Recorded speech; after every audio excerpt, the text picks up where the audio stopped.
Hello നമസ്കാരം, welcome back to my studio. IPL ലേലമൊക്കെ കഴിഞ്ഞ് ടീമുകളെല്ലാം സെറ്റായി തുടങ്ങിയിരിക്കുകയാണ്. മാർച്ച് തുടക്കത്തിൽ തന്നെ മിക്ക ടീമുകളും ഇപ്പോൾ Chennai super Kings official update വന്നിരുന്നു. മാർച്ച് ആദ്യ വീക്ക് മുതൽ ചെന്നൈ തങ്ങളുടെ പ്രാക്ടീസ് സെക്ഷൻ തുടങ്ങുമെന്നത്. സോ ലേലമൊക്കെ കഴിഞ്ഞിരിക്കുന്ന ഈ ഒരു സാഹചര്യത്തിൽ IPL 2024 ലേലം കഴിഞ്ഞപ്പോൾ ഏറ്റവും വമ്പൻ ടീമുകളായ രണ്ട് വമ്പൻ ഫ്രാഞ്ചൈസികളുടെ ഹോൾ ടീം കമ്പാരിസൺ വീഡിയോയുമായിട്ടാണ് ഇപ്പോൾ നിങ്ങളുടെ മുൻപിലേക്ക് മേക്ക് സ്റ്റുഡിയോ എത്തിയിട്ടുള്ളത്. വീഡിയോയിൽ കിടക്കുന്നതിന് മുമ്പിട്ട് ലേറ്റസ്റ്റ് ക്രിക്കറ്റ് അപ്ഡേറ്റ്സ് വേഗത്തിൽ അറിയുന്നതിന് വേണ്ടി മേക്ക് സ്റ്റുഡിയോ എന്ന ചാനൽ സബ്സ്ക്രൈബ് ചെയ്യുക. വീഡിയോ ഇഷ്ടപ്പെട്ടാൽ ലൈക്ക് ചെയ്യുക, ഷെയർ ചെയ്യുക. അപ്പോൾ രണ്ട് വമ്പൻ ടീമുകളുടെ കമ്പാരിസൺ മറ്റാരുമല്ല, Chennai super Kings versus royal Challengers Bangalore. നമുക്കറിയാം IPL ചെന്നൈ 5 കിരീടങ്ങൾ നേടിയപ്പോൾ ബാംഗ്ലൂരിന് ഒരൊറ്റ കിരീടം പോലും നേടാൻ സാധിച്ചിട്ടില്ല എന്നത് വസ്തുതാപരമായ കാര്യം തന്നെ. പക്ഷേ ഫാൻ ബേസിലായാലും കളിക്കളത്തിൻ്റെ വെടിക്കെട്ട് പ്രകടനത്തിലായാലും വമ്പൻ ടീമുകൾ തന്നെയാണ് ബാംഗ്ലൂരും ചെന്നൈയും. തല ധോണിയുടെ ചെന്നൈ സൂപ്പർ കിങ്സും അതോടൊപ്പം തന്നെ ഇന്ത്യയുടെ വെടിക്കെട്ട് ബാറ്ററായിട്ടുള്ള വിരാട് കോഹ്ലിയുടെ നമ്മുടെ സ്വന്തം രാജാവിൻ്റെ റോയൽ ചലഞ്ചേഴ്സ് ബാംഗ്ലൂരും. ശരിക്കും കളിക്കളത്തിനകത്തും പുറത്തും വാശിയേറിയ പോരാട്ടം തന്നെയാണ് ഈ ഒരു ഇരു ടീമുകൾ കളിക്കളത്തിൽ മുഖാമുഖം വരുമ്പോൾ സംഭവിക്കാറുള്ളത്. വാശിയേറിയ പോരാട്ടം തന്നെയാണ് ഇരു ടീമുകളും മുഖാമുഖം വരുമ്പോൾ. പല ആരാധകർക്കും ശരിക്കും ഒരു IPL എൽ ക്ലാസിക്കോ എന്ന് തന്നെ പറയാം, CSK വേഴ്സസ് RCB പോരാട്ടം. സോ ഇത്തവണയും ലേലമൊക്കെ കഴിഞ്ഞ ടീമുകളെല്ലാം വമ്പൻ സെറ്റായിരിക്കും. നമുക്കറിയാം വമ്പൻ താരനിരയുള്ള ടീമുകൾ തന്നെയാണ് CSK RCB. ബോളിങ്ങിൽ മാത്രമാണ് ബാംഗ്ലൂരിന് ഇത്തിരി പോരായ്മകളുള്ളത്. പക്ഷേ എന്നിരുന്നാലും അതൊക്കെ പരിഹരിക്കുകയാണെങ്കിൽ വമ്പൻ അല്ലെങ്കിൽ ഒരു കിടിലൻ ഒരു ഫോട്ടോ ഫിനിഷിലേക്ക് വരുന്ന പോരാട്ടം തന്നെയായിരിക്കും CSK വേഴ്സസ് RCB IPL 2024. നമുക്കറിയാം ഇരു ടീമുകളുടെ കമ്പാരിസൺ വീഡിയോയിലേക്ക് പോവുകയാണെങ്കിൽ നമുക്കറിയാം ഫസ്റ്റ് RCBയിൽ തുടങ്ങുന്നത് ടോപ്പ് ഓർഡർ ബാറ്റിങ്ങിൽ തന്നെ വളരെ ശക്തരാണ് ബാംഗ്ലൂർ. നായകൻ Faf du Plessis, Virat Kohli എന്നിവരടങ്ങുന്ന ഓപ്പണിംഗ് സഖ്യമാണ് ബാംഗ്ലൂരിൻ്റെ കരുത്ത്. ഇവർക്ക് പുറമെ Glenn Maxwell, Rajat Patidar, Anuj Rawat, Dinesh Karthik, Cameron Green, Will Jacks, Mahipal Lomror, അതോടൊപ്പം തന്നെ മഹിപാൽ ലോംറോർ എന്നിവരടങ്ങുന്ന ബാറ്റിംഗ് നിരയും RCBക്ക് കരുത്തേകാൻ കൂടെയുണ്ട്. ഏതാണ്ട് 200 റണ്ണുകൾ സ്കോർ ചെയ്യാൻ പറ്റുന്ന മാരക ബാറ്റിംഗ് നിരയുള്ള ടീമാണ് RCB. CSK ഒട്ടും പുറകിലെല്ലാം ഋതുരാജ് ഗേക്കോദും ഡെവൺ കോൺവേയും അടങ്ങുന്ന മാന്ത്രികപരമായ തുടക്കം അത് വിനിയോഗിക്കാൻ അജിങ്ക്യ രഹാനെ കഴിഞ്ഞ സീസണിൽ കഴിഞ്ഞ IPL സീസണിൽ ശരിക്കും എല്ലാവരും ഒരുപോലെ ഞെട്ടിച്ച താരമായിരുന്നു രഹാനെ. നമുക്കറിയാം സാധാരണ ഒരു ടെസ്റ്റ് ക്രിക്കറ്റിൻ്റെ സ്റ്റൈലിൽ കളിച്ചുകൊണ്ടിരുന്ന രഹാനെ ശരിക്കും കഴിഞ്ഞ സീസണിൽ പെട്ടെന്നായിരുന്നു അദ്ദേഹത്തിൻ്റെ ഒരു കളിയിലുണ്ടായ മാറ്റങ്ങൾ നമ്മൾ കണ്ടത്. ശരിക്കും ഒരു വെടിക്കെട്ട്, ഒരു ക്ലാസിക്കൽ ഫിനിഷറുടെ റോളിലേക്ക് അടക്കം രഹാനെ CSKക്ക് വേണ്ടി പല മത്സരങ്ങളിലും കാഴ്ചവെക്കാൻ നമ്മൾ കണ്ട കാര്യം തന്നെയാണ്. സോ അതിനാൽ തന്നെ ഇത്തവണയും ചെന്നൈയുടെ ടോപ്പ് ഓർഡറിൽ വെടിക്കെട്ട് ഫിനിഷിംഗ് നടത്താൻ കെൽപ്പുള്ള താരമായി തന്നെ രഹാനെ CSK മാനേജ്മെൻറ്റ് നോട്ടമിടുന്നുണ്ട്.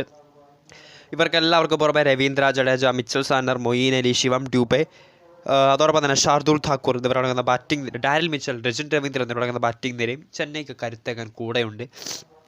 സോ 200 മുകളിൽ സ്കോർ ചെയ്യാൻ പറ്റുന്ന രണ്ട് വമ്പൻ ടീമുകൾ RCB വേഴ്സസ് CSK. ശരിക്കും ഇവർ തമ്മിൽ വരുന്ന പോരാട്ടം ഫസ്റ്റ് ബാറ്റിംഗ് ആരെടുക്കുക, അതായത് നമുക്കറിയാം ഫസ്റ്റ് ബാറ്റ് ചെയ്യുന്ന ടീം ശരിക്കും 200 മുകളിൽ സ്കോർ നേടാൻ കെൽപ്പുള്ള രണ്ട് ടീമുകൾ തന്നെയാണ്. ഇനി RCBയുടെ ഒരു ഫിനിഷേഴ്സ് അല്ലെങ്കിൽ ഒരു ഓൾറൗണ്ടേഴ്സ് ലിസ്റ്റിലേക്ക് വരുവാണെങ്കിൽ നമുക്കറിയാം ഫിനിഷർമാരായിട്ട് മെയിനായിട്ടും wicket keeper batsman Dinesh Karthik, Cameron Green, Will Jacks, Mahipal Lomror, അതോടൊപ്പം തന്നെ റീസ് ടോപ്പിലി, ഗ്ലെൻ മാക്സ്വെൽ എന്നിവരടങ്ങുന്ന ഒരു ബാക്കപ്പ് ഓപ്ഷൻസാണ് RCB നിലയിലുള്ളതെങ്കിൽ CSK ഒട്ടും പുറകിലല്ല. Ravindra Jadeja, Mitchell Santner, Moeen Ali, Shivam Dube, Rachin Ravindra, Daryl Mitchell, Shardul Thakur എന്നിവരടങ്ങുന്ന ആ ഒരു CSKയുടെ ബാക്കപ്പ് ഓപ്ഷൻസ് അല്ലെങ്കിൽ ഓൾറൗണ്ടേഴ്സ് അല്ലെങ്കിൽ ഫിനിഷേഴ്സിൻ്റെ നിര CSK ഒട്ടും പുറകിൽ തന്നെ. പക്ഷേ ഇരു ടീമുകളെ വേർതിരിക്കുന്ന ഏറ്റവും പ്രധാനപ്പെട്ട ഫാക്ടർ അവരുടെ ബോളിംഗ് ലൈനപ്പ് തന്നെയാണ്.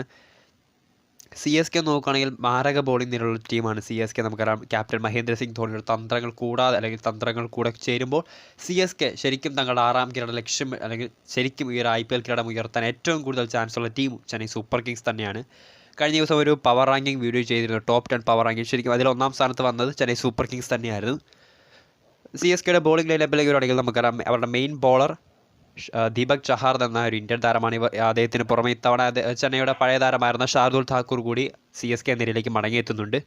സ്പിൻ ബോളിങ്ങിന് നേതൃത്വം നൽകാൻ രവീന്ദ്ര ജഡേജയ്ക്ക് പുറമെ മിച്ചൽ സാൻഡർ, മൊയ്ൻ അലി തുടങ്ങുന്ന സ്പിൻ നിര വളരെ സ്ട്രോങ് തന്നെയാണ്. അതോടൊപ്പം തന്നെ രജിൻ രവീന്ദ്ര ഒരു ഓൾറൗണ്ടറാണ്. സോ ബ്രേക്ക് ത്രൂ അല്ലെങ്കിൽ ഒരു ബോളിംഗ് ചേഞ്ച് വരേണ്ട സമയത്ത് രജിന് കൂടി ധോണി പന്ത് നൽകുമെന്ന് ഉറപ്പുള്ള കാര്യം തന്നെയാണ്. അതോടൊപ്പം തന്നെ ബംഗ്ലാദേശ് ബോളറായിട്ടുള്ള മുസ്തഫീസർ റഹ്മാനും ഇന്ത്യൻ യുവതാരമായിട്ടുള്ള തുഷാർ ദേശ്പാണ്ഡെ, ശ്രീലങ്കൻ താരങ്ങളായ മഹദീഷ പത്രാന, മഹീഷ് തീക്ഷണ എന്നിവരടങ്ങുന്ന ബോളിംഗ് ലൈനപ്പും CSKക്ക് വളരെ കരുത്താണ്. എന്നാൽ മറുവശത്ത് അത്ര കരുത്തുള്ള ടീമല്ല, അല്ലെങ്കിൽ അത്ര കരുത്തുള്ള ബോളിംഗ് അല്ല ഫാഫിൻ്റെ എന്ന് പറയാം. ഫാഫ് ഡുപ്ലസിയുടെ ബോളിംഗ് നിര വളരെ ദുർബലം തന്നെയാണ്.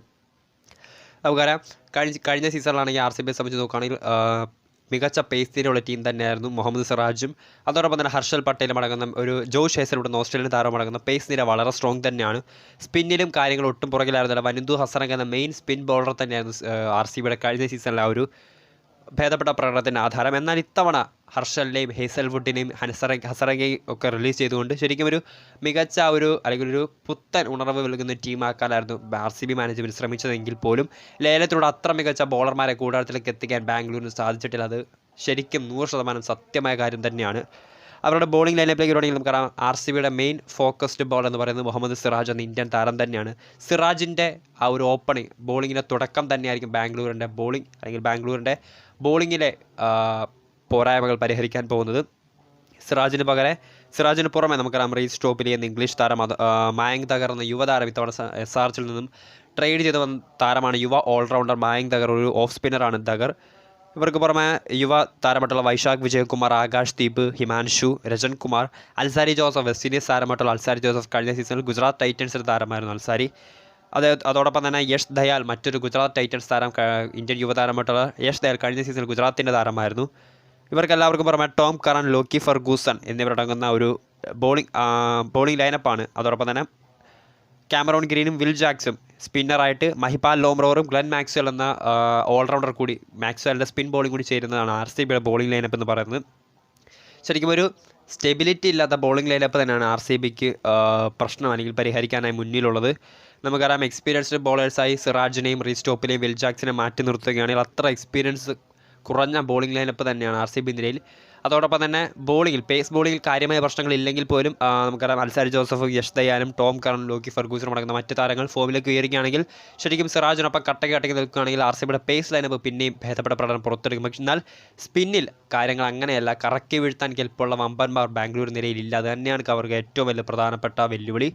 നമുക്കറിയാം കരൺ ശർമ്മ എന്ന മെയിൻ ഒരു ഇന്ത്യൻ താരം മാത്രമാണ് ഒരു എസ്റ്റാബ്ലിഷ്ഡ് സ്പിന്നറായി RCB ലൈനപ്പിലുള്ളത്. പിന്നീടുള്ളത് ഗ്ലെൻ മാക്സ്വലും മായങ്ക് തകർ എന്ന യുവതാരവുമാണ്. സോ ഇവർക്ക് പുറമെ ഒരു എസ്റ്റാബ്ലിഷ്ഡ് നമുക്കറിയാം കഴിഞ്ഞ സീസണിലാണെങ്കിൽ ഹസറംഗയെ പോലെ ഒരു ശ്രീലങ്കൻ താരമുണ്ടായിരുന്നു. എന്നാൽ ഇത്തവണ ഹസറംഗയ്ക്ക് പകരം ആ ഒരു എഫക്റ്റ് നൽകാൻ പറ്റുന്ന ഒരു മികച്ച സ്പിന്നറെ ബാംഗ്ലൂരിന് കൂടാരത്തിലേക്ക് എത്തിക്കാൻ സാധിച്ചിട്ടില്ല. എന്നാൽ ചെന്നൈയിലേക്ക് വരുവാണെങ്കിൽ ശരിക്കും മിസ്റ്ററീസ് ബോളേഴ്സ് ഉള്ള ലൈനപ്പ് തന്നെയാണ് CSKയ്ക്ക് ഉള്ളത്. സ്പിന്നിലേക്ക് വരുവാണെങ്കിൽ മിച്ചൽ സാറ്റ്നർ, രവീന്ദ്ര ജഡേജ, മൊയ്യീൻ അലി എന്നൊരു മികച്ച മഹേഷ് തീക്ഷൺ എന്നിവരടങ്ങുന്ന ഒരു മികച്ച മാന്ത്രികത സൃഷ്ടിക്കാൻ കെൽപ്പുള്ള, അല്ലെങ്കിൽ കറക്കി വീഴ്ത്താൻ കെൽപ്പുള്ള, ഏത് വമ്പന്മാരെയും കറക്കി വീഴ്ത്താൻ കെൽപ്പുള്ള സ്പിൻ ബോളിംഗ് ഉള്ള ടീമാണ് CSK. എന്നാൽ RCB ലൈനപ്പിൽ അങ്ങനെയല്ല. ശരിക്കും ഇരു ടീമുകളെ വേർതിരിക്കുന്ന പ്രോബ്ലം തന്നെയാണ് ബോളിങ്ങിലെ പോരായ്മകളാണ് RCBയെ മുന്നോട്ട് വലിക്കുന്നത്. ശരിക്കും അതൊരു നമുക്കറിയാം ഇപ്പോൾ ട്രേഡിമെൻ്റ് ഓപ്പൺ ആയിരിക്കുന്ന ഈ ഒരു സമയത്ത് കുറച്ചുകൂടി ഒരു ബെറ്റർ പ്ലെയേഴ്സിനെ കൂടാരത്തിലേക്ക് എത്തിച്ച് തങ്ങളുടെ ആ ഒരു ബോളിംഗ് ലൈനപ്പ് സ്ട്രെങ്ത് ആക്കാനായിരിക്കും RCB മാനേജ്മെൻറ്റ് നിലവിൽ ശ്രമം നടത്തുന്നത്. എന്നിരുന്നാലും കാത്തിരുന്ന് കാണാം ഈ ഒരു ഇരു ടീമുകളുടെ പോരാട്ടം എങ്ങനെയായിരിക്കും ഈ ഒരു ഇരു ടീമുകൾ മുഖാമുഖം വരുമ്പോൾ ആരാധകർക്കിടയിലും ആരോഗ്യപരമായ പോരാട്ടങ്ങൾ എങ്ങനെയൊക്കെ കാത്തിരുന്ന് തന്നെ കാണാം. നമുക്ക് ബാംഗ്ലൂർ ചിന്നസ്വാമി സ്റ്റേഡിയം, ചെന്നൈയുടെ സ്വന്തം സ്റ്റേഡിയം പൊട്ടിത്തെറിക്കുന്ന കാഴ്ചകൾ കാണാൻ വേണ്ടി വീഡിയോ ഇഷ്ടപ്പെട്ടാൽ ലൈക്ക് ചെയ്യുക, ഷെയർ ചെയ്യുക. കൂടുതൽ വാർത്തകൾക്കായി മേക്ക് സ്റ്റുഡിയോ എന്ന ചാനൽ സബ്സ്ക്രൈബ് ചെയ്യുക. ലേറ്റസ്റ്റ് ക്രിക്കറ്റ് അപ്ഡേറ്റ്സ് വേഗത്തിൽ നിങ്ങളുടെ മുൻപിലേക്ക് എത്തിക്കുന്നതായിരിക്കും. അതോടൊപ്പം തന്നെ ഇതുപോലെ തന്നെ ഈ RCB CSKയ്ക്ക് പുറമെ മറ്റ് ടീമുകളുടെയും തമ്മിലുള്ള ഹോൾ ടീം കമ്പാരിസൺ വീഡിയോ വേണമെങ്കിൽ നിങ്ങളുടെ വിലയേറിയ അഭിപ്രായങ്ങൾ കമൻറ്റ് ബോക്സിൽ രേഖപ്പെടുത്തുക.